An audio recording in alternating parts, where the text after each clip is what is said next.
La version courte de la vidéo d'aujourd'hui, c'est que pour choisir ta roue, il va falloir que tu te demandes à quoi elle va te servir, le nombre de kilomètres que tu voudrais parcourir. Mais ça, si c'est pour une première roue, bah t'en sais absolument rien, tu vas me dire. Ok, alors commence par connaître la distance pour aller à ton travail, puis tu multiplies par 2 ou 3. Pourquoi? Comme ça, tu verras, parce que la batterie, plus il y en a, plus tu t'en serviras. C'est une loi. En version courte de la vidéo d'aujourd'hui, j'ai voulu donner la parole à des youtubeurs, wheelers, comme moi un peu, et que je te présenterai plus tard dans une autre vidéo quand je te parlerai de la communauté.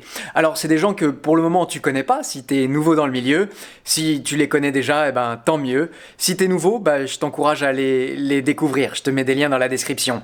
Oui, ils viennent de toute la planète, parce que finalement c'est un petit milieu, la roue, mais très étendu. Oui, tu te sentiras jamais seul, même si tu voyages au bout du monde. Hein Thomas? Jamais seul, même wheeler. Choisir sa première roue, c'est vraiment pas une chose facile. Le truc que je peux te conseiller, c'est de 1, prendre de la marque. Tu as 3 grandes marques sur le marché, donc n'hésite pas à regarder que ce soit dans l'occasion ou dans les boutiques spécialisées. Et le deuxième petit conseil, ce sera de réfléchir à ton utilisation future et pas l'utilisation que tu penses en faire maintenant. Parce que dans quelques semaines, dans quelques mois, dans quelques années, tu voudras aller bien plus loin que ce que tu penses faire aujourd'hui. Voilà, c'était les petits conseils de Monsieur Flex. Ciao! The best electric unicycle is any electric unicycle you choose, but I have some recommendations for smaller people, children. Probably it's best to have a Bigodi M103 for grown-ups, men, women, probably Emotion V8 or V10F. And for heavier riders, I would recommend either a Kingsong 16X or a Emotion V11 or a Bigodi RS19 once they fix all their issues. Merci beaucoup, bonheur sur scène. Ensuite, il va aussi falloir que tu détermines le budget que tu vas vouloir lui allouer à cet objet. Et on va en reparler, mais évidemment, ton investissement il sera largement amorti dans la durée. Pour moi, la roue idéale pour l'apprentissage, c'est une 16 pouces avec un moteur de 800 watts minimum. Alors, au niveau batterie, peu importe la capacité, parce que quand on fait l'apprentissage, on ne va pas bien loin. Par contre, mieux vaut partir sur une roue d'occasion, comme ça, si elle chute, les rayures, c'est pas bien grave. Voilà. Et n'oubliez pas, roulez prudemment. Et à bientôt, les Wheelers Pro. Bonjour, je m'appelle Dina Noël, pour la nomade créative. La meilleure roue pour débuter, selon moi, InMotion V10. Pourquoi? Eh bien, il est très portable, maniable et pas très cher. Enfin, il faudra te demander quel genre de rouleur tu es. Et ça, bah, la réponse, normalement, c'est toi qui l'as.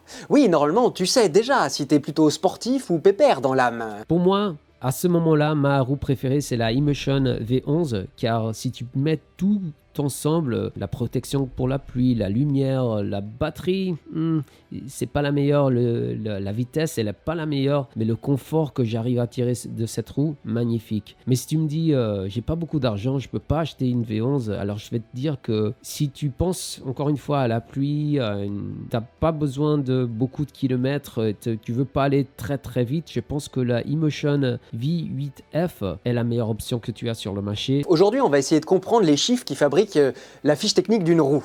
Ensuite, on va essayer de voir sur quel point il faut s'attarder et on va se demander où est le meilleur endroit pour l'acheter. So whenever someone new who want to get into electric unicycle asks me what wheel they should buy, this is always my suggestion.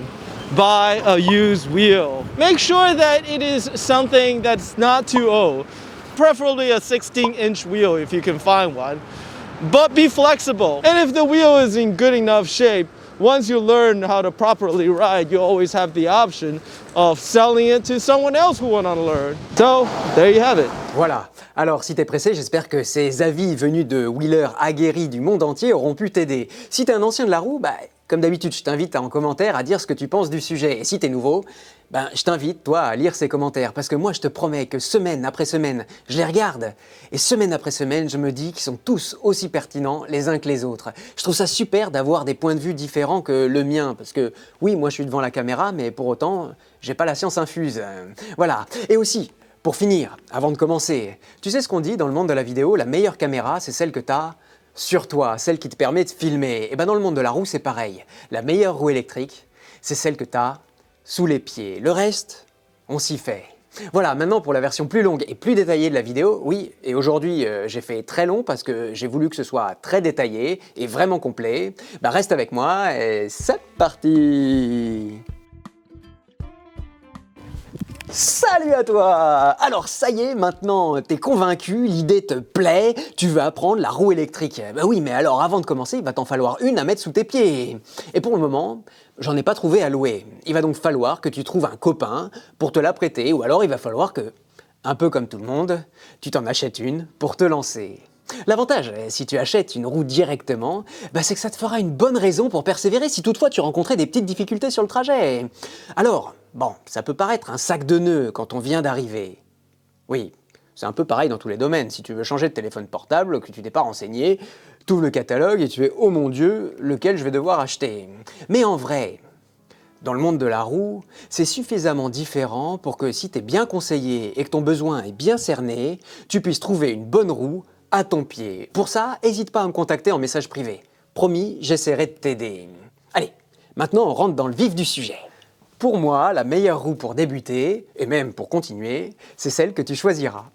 Voilà. Oui, non, pas tout à fait terminé. Pour choisir ta roue, même si tu n'y connais rien, il faut d'abord savoir ce que tu vas en faire. Quel trajet tu prévois au quotidien et comment tu te sens comme conducteur? Plutôt le genre tranquille, à rouler à 90 km/h sur autoroute, sur la voie de droite, ou alors à 130 km/h? Parce que c'est la règle.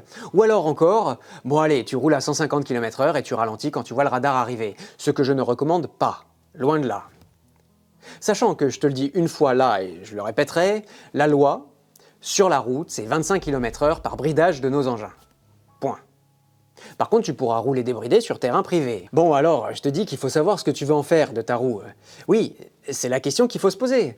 Est-ce que tu veux plutôt aller au travail et revenir? Est-ce que c'est plus pour aller jusqu'au RER, la porter dans les escaliers, la placer à tes côtés pendant ton trajet et revenir? Est-ce que c'est pour partir en balade le week-end et revenir le plus tard possible? Est-ce que tu habites au 5e étage sans ascenseur? Est-ce que tu veux rouler sur route ou hors piste? Tu peux aussi vouloir faire du freestyle. Enfin, est-ce que c'est plutôt pour voyager pendant tes congés? Tu vois, des utilisations, il y en a autant que des utilisateurs. Et pour satisfaire tout le monde, en roue, on a les petites urbaines, les grandes randonneuses, ou alors les joueuses, les voyageuses. Maintenant, pour choisir ta roue, il faudra regarder 3 gros facteurs. Et plein de petits. Les 3 gros, c'est la puissance du moteur, la capacité de la batterie et la taille du pneu, qui évidemment déterminera la taille de la roue par voie de fait. Pour ce qui est des performances du moteur, c'est exprimé en watts. Et là, c'est plutôt simple, plus il y en a, plus la roue tournera vite. Voilà.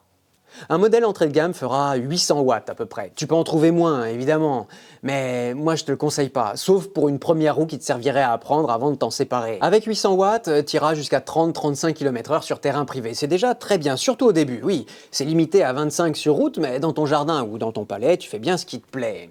Puis, t'as des modèles qui montent jusqu'à 3500 watts. Alors, je te le dis d'emblée, si t'es perdu sur les chiffres, tu peux me demander, je suis là pour t'aider. Mais en échange, fais-moi le plaisir de pas trop vite te laisser griser. Si tu prends une roue qui te le permettrait, qui résistera au temps et à ta progression, c'est bien, c'est même ce que je te recommanderais. Si tu prends d'emblée une roue que t'auras pas besoin de changer, prends bien le temps de connaître la discipline avant de foncer. Vraiment, le pire ennemi du wheeler, c'est l'excès de confiance. Et la confiance, ça se gagne. Oublie pas.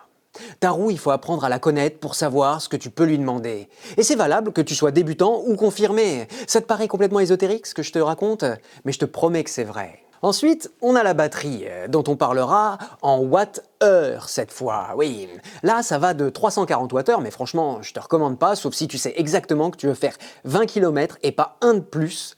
Ce qui arrivera jamais, soyons clairs. Encore une fois, ta roue, tu finiras par la prendre pour aller n'importe où. Alors oui, tu sais peut-être pas encore à quoi te servira ta roue si tu viens d'arriver. Moi je te le dis, elle te servira à tout. Voilà. À l'inverse, je dirais que tu pourrais vouloir prendre au contraire une petite batterie exprès pour te brider, pour te limiter et t'obliger encore un petit peu à marcher. 340 Wh donc, et puis ça monte, comme pour le moteur, à des chiffres comme 3600 Wh. Quoi qu'il en soit, pour la batterie, sache qu'il n'y en aura jamais assez, pour des raisons que tu apprendras plus tard, et dont j'ai déjà beaucoup parlé sur la chaîne, pour des raisons qui ne se rapportent pas vraiment à l'autonomie, mais au plaisir de conduire et à la sécurité. Bref, avec une roue de 3600 Wh de batterie, tu pourras faire 160 km en une seule charge, s'il te plaît. Et pour le coup, c'est peut-être un peu beaucoup. À noter aussi que plus tu auras de batterie dans la roue, plus évidemment, elle sera lourde à porter et moins pratique à déplacer. Donc en général, comme toujours, il y a un bon compromis à essayer de trouver. Ah, et j'oubliais, pour l'autonomie, si tu vois des chiffres en kilomètres, renseigne-toi bien pour savoir s'il s'agit d'autonomie réelle ou d'autonomie annoncée. Si on te parle de chiffres constructeurs, c'est une information qu'il te faudra sûrement pondérer. Là aussi, il vaut mieux se rapprocher des réseaux sociaux et des vrais utilisateurs pour savoir les vrais témoignages en situation et pas s'arrêter à des chiffres que les fabricants choisissent pour la communication. Une même batterie peut donner des autonomies complètement différentes en fonction de ton poids, de la température extérieure, de ta façon de conduire. Ça peut vraiment varier du simple au triple, je dirais, sans exagérer. Maintenant, et pour finir sur la batterie, en plus du chiffre en wattheures dont on a parlé, tu auras aussi un chiffre en volts à regarder. 67 ou 84 ou 100 volts, ça, c'est la capacité de la batterie à alimenter ton moteur. Ce chiffre, il est important pour les accélérations, si je voulais simplifier. Plus il est gros, plus tu pourrais faire de fortes accélérations et rouler en sécurité. Voilà, j'ai simplifié, mais je crois que c'est bon pour la batterie. On peut continuer. Après, donc, le troisième gros point, tu vas devoir choisir la taille de ta roue, qui sera en pouces cette fois. Oui, des petits pouces comme ça, que tu accumules pour mesurer. Bref, ça va de la toute petite 10 pouces qui rentre dans un sac à dos à une énorme 24 pouces. Et pour le coup, c'est juste une question de choix tout ça. Est-ce que tu veux une roue maniable ou plutôt très stable? Une bonne roue confortable ou plutôt une roue vive pour démarrer et rouler plus léger? La différence en termes de sensation, c'est un peu comme si tu avais le choix entre une Twingo et un Hummer. Tu vois, ouais encore, 24 pouces, le Hummer c'est... Entre la Twingo et un camping-car, et sans direction assistée le camping-car, tu vois. Bref, tu le sais pas encore, mais vraiment le choix d'une roue, au début en tout cas, c'est très personnel selon moi. Qu'est-ce qui va faire que tu préfères celle-ci ou celle-là, en plus des 3 grosses caractéristiques dont on vient de parler? Oui, et une parenthèse là. Je t'assomme avec plein d'informations pour que tu sois au courant de tout. Mais encore une fois, je pense que c'est très difficile de se tromper. Et même si tu visais juste un petit peu à côté de la cible, je le dis et je le répète, la bonne roue sera celle que tu auras sous les pieds. Et une fois que tu l'auras, tu t'y feras. Il faut juste vraiment vérifier que l'ergonomie te convient. Oui, moi par exemple, il y en a plein qui me font mal au mollet. Alors, il y a plein de petites options qui feront la différence et dont quasiment toutes les nouvelles roues sont de toute façon équipées, avec plus ou moins de réussite et de façon plus ou moins bien intégrée. Et d'abord, il y a la poignée télescopique ou le trolley. Essentiel selon moi, surtout pour une urbaine, un peu moins pour une rouleuse, mais quand même, ce trolley, il te permettra de faire rouler la roue à tes côtés sans effort quand tu seras dans certains endroits où tu seras obligé de marcher. Pour moi, ce trolley, c'est presque 80% de l'ergonomie de la roue. C'est ça qui fait de la roue un objet absolument unique en termes pratiques. Ensuite, il va te falloir une poignée aussi, pour la porter. La roue, oui. Et un coupe-circuit du coup, qui permet de porter la roue sans avoir à l'éteindre à chaque fois. Pareil, hyper important sur une urbaine, crois-moi. Moins essentiel, mais quand même utile sur des roues plus lourdes. Pour info, sans coupe-circuit, quand tu vas porter la roue, elle va plus savoir qu'elle touche plus le sol. Et si tu la portes pas complètement droit, le gyroscope va se mettre en route, comme d'habitude, et la roue va commencer à rouler dans un sens ou dans l'autre. Et puisqu'elle touche pas le sol, elle va commencer à s'emballer. En situation, ça donne ça. À ma droite, là, on a une MCM5 V2, nouveau modèle. Si t'écoutes bien, je la prends par la poignée. Quand je la porte, t'entends le clic, je peux la porter, l'incliner, elle va pas s'emballer. Je la repose, c'est cliqué, c'est terminé. Je peux l'éteindre. La démonstration est terminée. Ah, puis le ventilateur qui s'arrête, ça fait du bien.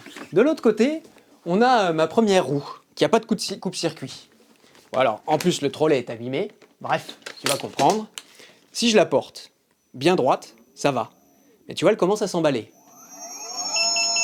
Et là, ça va pas. Elle s'est coupée. Tu comprends l'intérêt maintenant? Ensuite, on a la taille et la hauteur des pédales, le centre de gravité de la roue. Le centre de gravité, certains le préfèrent haut, d'autres bas. C'est comme ça. La forme de la coque qui te sera plus ou moins adaptée. La taille du pneu en largeur, cette fois, on a des pneus larges ou des pneus fins. Plus il est large, plus il absorbera bien les défauts de la chaussée. Plus il est fin, plus la roue sera facile à manipuler. Puisqu'on parle d'absorber les défauts de la route, depuis l'an dernier, on peut regarder la présence ou non d'une suspension. Ça, pour le moment, c'est une option présente sur 2 modèles. bientôt 3. Peut-être plus si tu regardes cette vidéo plus tard dans l'année. Pour le phare, parfois il y a un détecteur de luminosité. Moi j'aime bien cette option, même si parfois ça peut se faire leurrer. Oui, avant il était sur l'avant de la roue. Alors imagine, de nuit tu roules, t'es bien, il a détecté qu'il faisait nuit, il allume ton phare. Sauf qu'imagine, il y a un gros camion qui arrive en face. Plein phare, et je dis bah ça y est, il fait jour, il éteint la lumière, et puis alors maintenant ils le mettent plus dessus que devant, le détecteur de luminosité. Après tu peux avoir un port USB pour charger ton téléphone portable par exemple. Tu peux aussi avoir 2 ports de charge pour charger ta roue plus rapidement. Ça paraît pas grand chose, mais comme on n'a jamais assez de batterie, eh ben on la charge jamais assez vite. Mais attention, il y a des limites. Et puis, il y a la philosophie de chaque marque qui va déterminer ton choix, oui. Le fabricant qui va programmer ta roue de façon plus ou moins conservatrice ou plus ou moins dynamique. Et oui, au final, tout ça, c'est de la mécanique, mais surtout beaucoup d'informatique. Et c'est la carte mère qui programmera le comportement de la roue en fonction des volontés de son fabricant. Voilà. Tiens, justement, si je dois simplifier, en termes de fabricant, on a InMotion, qui fait des super roues pour le grand public, plutôt pépère et sécure. Et bien fini aussi, avec toutes les options que tu voudrais et avec une gamme bien diversifiée. On a Kingsong de l'autre côté qui propose aussi des belles roues avec des vrais best-sellers et une large gamme mais dont les modèles commencent malheureusement un petit peu à dater. Vivement que les nouveaux modèles commencent à arriver. Et puis, en bout de course, on a Gotway qui en 2020 est devenu Bigodet. Oui, alors sois pas étonné, les deux noms représentent la même marque. Les mêmes modèles, avec une gamme super large. C'est eux qui proposent à la fois une petite 10 pouces, rikiki, et une énorme 24 pouces de l'autre côté. Entre les deux, plein de belles possibilités avec une philosophie portée sur la performance, la vitesse et l'autonomie, autant en termes de moteur que de batterie. Mais qui pêche, parfois, qui pêche souvent, quand il s'agit de finition et de qualité. Et puis, le nouvel arrivant en 2020, Vétéran, qui a qu'une seule roue pour le moment à son catalogue. Une seule roue, oui, mais pas n'importe laquelle, la Sherman, qui est une très belle roue qui joue dans la cour des grandes, des grosses, des puissantes et des rouleuses. Avec elle, tu peux rouler 150 km à 70 km/h. Voilà. Et pour tout ça, vidéo après vidéo, moi, de mon côté, j'essaye de faire des reviews pour découvrir chaque roue. Et en te baladant sur la chaîne, tu trouveras mon avis sur les roues de façon un peu plus approfondie. Je te mets un lien là-haut, non, c'est à gauche, ici. Oui, pour aller vers une playlist où tu pourrais commencer à voir des modèles, tout ça. Alors, c'est bien beau, oui, sur le papier, mais en vrai, c'est pas gratuit cet objet, oui. Et pour ce qui est du budget, on va voir que c'est clairement pas donné. Entre 600, non, plutôt 800, voire 1000, jusqu'à 4200. Bon, alors, pour débuter, 4200, c'est peut-être pas obligé. Mais attends, si on regarde de plus près, un pass Navigo, c'est 750 € par an. 750 € pour aller te coller dans un métro bondé avec des gens pas contents. 750 € par an pour être tributaire des grèves et des horaires. Et oui, le métro, après 1 heure, c'est terminé. A l'inverse, 750 € par an, ça veut aussi dire que si tu achètes une roue à 1500 € et que tu compares, chose absolument impensable selon moi, à ceux dont on vient de parler, c'est-à-dire le métro bondé, tout ça, quand même, en 2 ans, ton achat, il sera amorti.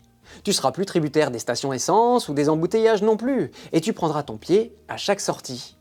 Oui, et parfois même, tu sortiras juste pour rouler. Et si on compare à une semaine au ski aussi, tiens, et pour le plaisir cette fois, oui, parce que pour les finances, une semaine au ski, c'est plus cher qu'une belle roue a priori. Là, le ski, c'est tous les jours de l'année, et pas besoin de faire la queue aux télécabines pour prendre son pied. Et attends, c'est pas terminé. Depuis le 12 novembre 2020, tu peux te faire indemniser tes trajets maison-boulot jusqu'à 500 € par an avec le forfait mobilité durable. Faut demander à son patron. Ah, et un truc encore, si tu veux acheter ta roue dans le réseau officiel de distribution, demande-moi, je peux avoir 5% de réduction avec un code promo affilié. Ça veut dire que toi, t'économises 5% et que t'aides en plus la chaîne à fonctionner. Le pied. Pour ça, va voir en description de cette vidéo ou demande-moi en message privé sur Facebook ou Instagram pour plus d'informations. Voilà, et maintenant, justement, où est-ce qu'on peut se le procurer ce bel objet ? Pour acheter, t'as plusieurs options.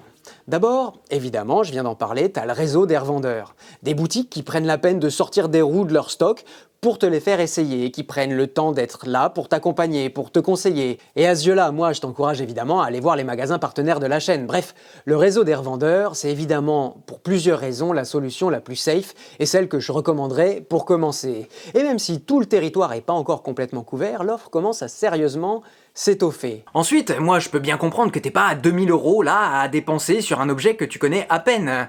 Alors, y a le Bon Coin. Alors le Bon Coin, c'est bien, mais on sait jamais vraiment sur quoi on va tomber, sans parler des arnaques dont le site est jonché. Moi-même, j'ai acheté ma première roue sur le Bon Coin, et elle avait un gros défaut au niveau de l'axe de la roue, tu vois. Et ça m'a vraiment joué des tours au départ, il a fallu que je change les supports de pédales pour enfin rouler en toute sécurité. Bref, pour ce qui est du Bon Coin, si t'es nouveau et que tu vois une annonce qui te plaît, je t'invite à demander à un ami s'il s'y connaît de la regarder, voir au moment de l'acheter, de t'accompagner. Alors plutôt que le Bon Coin, tu peux aussi aller sur les réseaux sociaux. Il y a plein de groupes où tu pourras partager avec des gens qui s'y connaissent, et qui connaissent sûrement des gens qui auront besoin de vendre leurs roues. Oui, qu'ils auraient acheté en première main et dont ils n'ont plus besoin, parce que maintenant, ils ont évolué. Sinon, t'as les grandes enseignes. Mais alors là, franchement, avec l'expérience que moi j'en ai, sincèrement, j'aurais du mal à te les recommander. Il y a pas longtemps, j'ai voulu acheter un lave-linge, tu vois, et... En vrai, j'ai eu autant d'informations contradictoires que de vendeurs à qui je m'adressais. Franchement, en tant que consommateur, je m'en sentais franchement mené par le bout du nez. Ensuite, il y a AliExpress. Alors AliExpress, c'est bien, c'est pas cher, il y a même des vendeurs qui commencent à avoir une bonne réputation, et même des entrepôts européens pour réduire encore les délais de livraison. Mais il y a aussi pas mal de points négatifs. Encore pas mal d'arnaques, pas de conseils, pas d'accompagnement, pas de garantie, ou une garantie très limitée, on paye pas des taxes, on paye pas de salariés français, on n'a pas de point de chute en cas d'SAV, on n'encourage pas vraiment l'économie du pays, bref, si on va sur Ali, on le sait, c'est pour le prix. Sinon, t'as des sites internet avec des offres particulières et en général tenus par des passionnés. Alors franchement, AliExpress, je vais pas te dire que c'est mauvais. Les sites particuliers, je pourrais même te dire que c'est plutôt bien. Mais pour une première roue, je pense que tu seras content de pouvoir aller en boutique, avoir des renseignements, pouvoir tester toutes les roues avant de les acheter. Je te disais que le choix d'une roue, c'est très personnel, et je crois que c'est un peu difficile de choisir sans avoir testé. Plus tard, oui, dans 3 ans, qui sait, tu sauras exactement ce que tu veux, et alors là, tu te demanderas, toi. Ce sera un choix, en toute conscience de ce que ce choix implique en matière économique, et tu décideras de faire marcher les boutiques françaises spécialisées ou d'aller sur le net, pour payer moins cher, c'est vrai, mais avec ce que ça peut coûter.